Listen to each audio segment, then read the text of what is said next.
SD Muhammadiyah Kompleks Gresik. Tetap semangat ya untuk mengikuti pembelajaran. Semoga anak-anak selalu semangat, selalu berusaha untuk meningkatkan kualitas belajar kalian.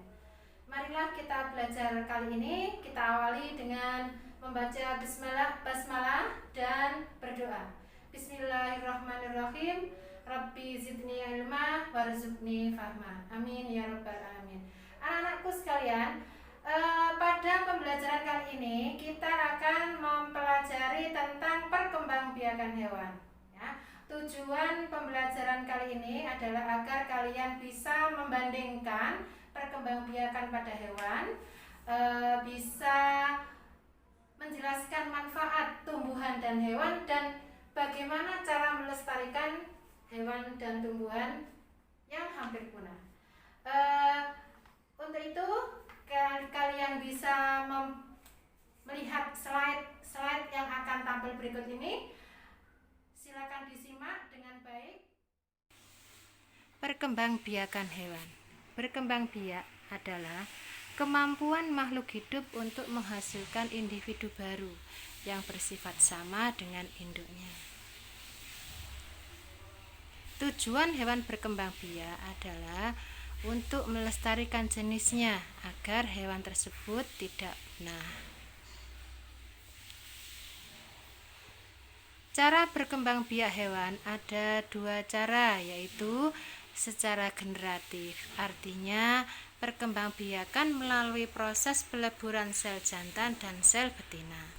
Yang kedua, secara vegetatif, artinya perkembangbiakan tanpa melalui proses peleburan sel jantan dan sel betina. Perkembangbiakan generatif hewan ada 3 macam, yaitu secara vivipar atau beranak melahirkan, 2 ovipar atau bertelur, yang ketiga ovovivipar bertelur dan melahirkan. Perkembangbiakan secara vivipar artinya beranak atau melahirkan. Contohnya pada kuda, kemudian pada rusa, dan masih banyak contoh lagi yang bisa kalian amati di sekitar rumah.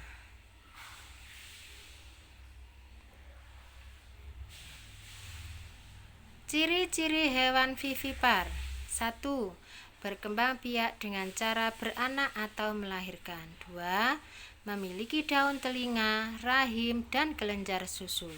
3. Menyusui anaknya. 4. Biasanya memiliki rambut.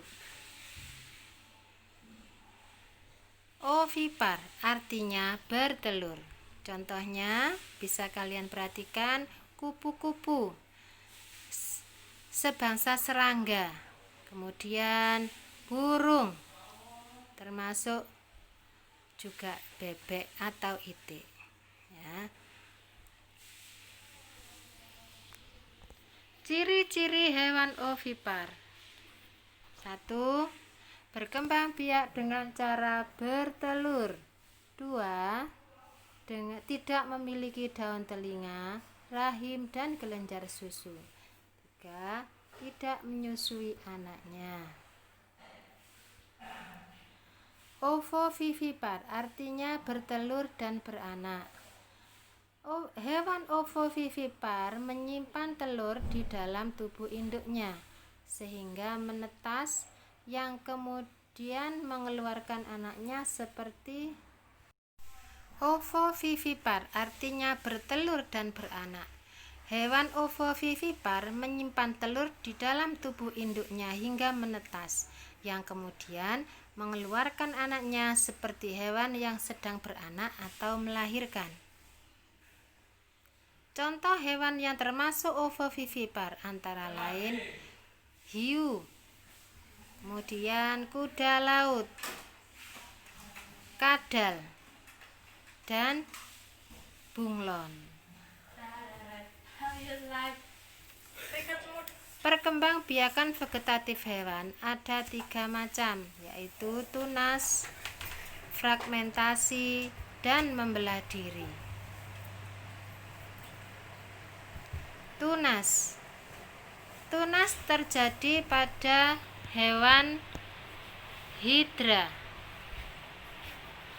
Perhatikan bagaimana perkembangbiakan pada hidra. Hidra akan tumbuh cabang yang ada di sampingnya. Cabang tersebut tambah membesar yang kemudian lepas dari induknya dan menjadi hidra yang baru. Fragmentasi. Contohnya pada cacing planaria. Kalian bisa perhatikan apabila hewan tersebut terpotong-potong, maka potongan tersebut akan tumbuh menjadi individu yang baru. Contoh yang termasuk pada fragmentasi antara lain bintang laut dan cacing pita.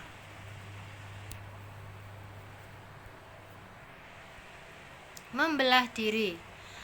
Pada pembelahan diri ini terjadi pada hewan yang bersel satu.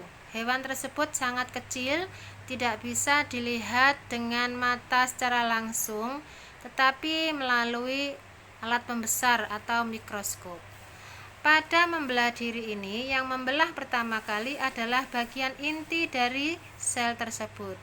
Yang membelah kemudian menjadi dua individu yang baru. Contoh yang membelah diri adalah terjadi pada Paramecium dan pada amoeba. Manfaat tumbuhan bagi kehidupan. 1.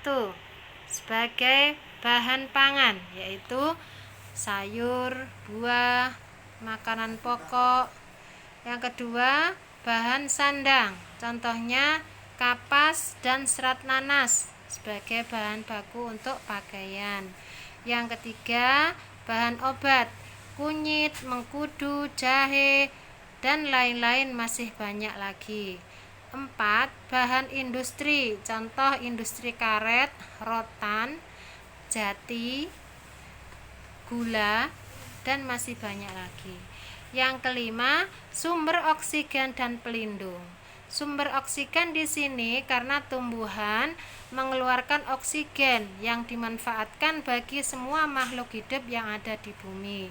Dan pelindung di sini sebagai pelindung untuk mencegah terjadinya erosi, longsor, dan juga sebagai tempat untuk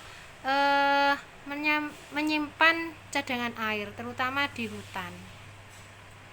Manfaat hewan bagi kehidupan. 1. Sebagai bahan pangan. Sebagai bahan pangan di sini dimanfaatkan daging, telur, dan susunya.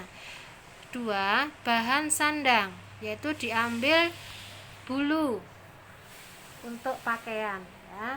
Kulitnya juga bisa dipakai untuk jaket. Kemudian kepompong. Nah, kepompong ini berasal dari kepompong ulat sutra sebagai bahan pakaian. Yang ketiga, bahan obat. Contohnya adalah cacing tanah. Cacing tanah ini bisa dipakai untuk obat penyakit tipes. Minyak ikan. Minyak ikan ini bisa dipakai untuk tambah nutrisi, untuk meningkatkan kecerdasan otak. Kemudian lebah yang menghasilkan madu yang bisa untuk menjaga kekebalan tubuh. Yang keempat, diambil tenaganya. Contohnya kuda. Kuda biasa dipakai untuk menarik delman. Kemudian sapi dan kerbau biasa dipakai untuk membantu menarik gerobak. Yang kelima, bahan kerajinan. Contoh, kulit buaya bisa digunakan untuk tas. Kulit sapi atau kerbau juga bisa dipakai untuk kerajinan wayang kulit, untuk tas, sepatu, dan lain-lain. Tanduk kerbau atau tanduk rusa ini biasa dipakai untuk hiasan dinding rumah. Berikutnya adalah cara melestarikan tumbuhan dan hewan dari kepunahan. Caranya: 1. Melakukan pembudidayaan tumbuhan, yaitu terutama tumbuhan yang langka dan penangkaran hewan-hewan langka. Yang kedua, mendirikan tempat khusus untuk melindungi keberadaan tumbuhan dan hewan langka. Yang ketiga, pemberlakuan undang-undang perburuan hewan langka dan pemanfaat hutan dengan ketat. Tugas 1. Amati hewan-hewan yang ada di sekitar rumah kalian. Kemudian, identifikasi perkembangbiakan hewan tersebut. Buatlah tabel untuk menjawabnya. Tuliskan 10 hewan beserta cara perkembangbiakannya pada tabel tersebut. Berikut contoh tabelnya. Contoh tabel ini hanya tertulis 4. Nanti bisa kalian lanjutkan sendiri ya. Tugas kedua adalah praktek menanam. Pilihlah salah satu dari perkembangbiakan tumbuhan berikut, kemudian dipraktekkan. 1. Generatif. 2. Vegetatif alami atau buatan. Pilihlah benih atau bakal tumbuhan yang cepat atau mudah tumbuh. Rawatlah, amati dan foto proses pertumbuhannya, kemudian kirimkan berupa fotogrid ke guru kelas masing-masing.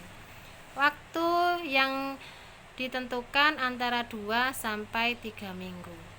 Ya, silakan dipraktekkan di rumah dan rawatlah tanaman tersebut sampai tumbuh besar. Terima kasih. Saya akhiri. Alhamdulillahirabbil alamin. Assalamualaikum warahmatullahi wabarakatuh.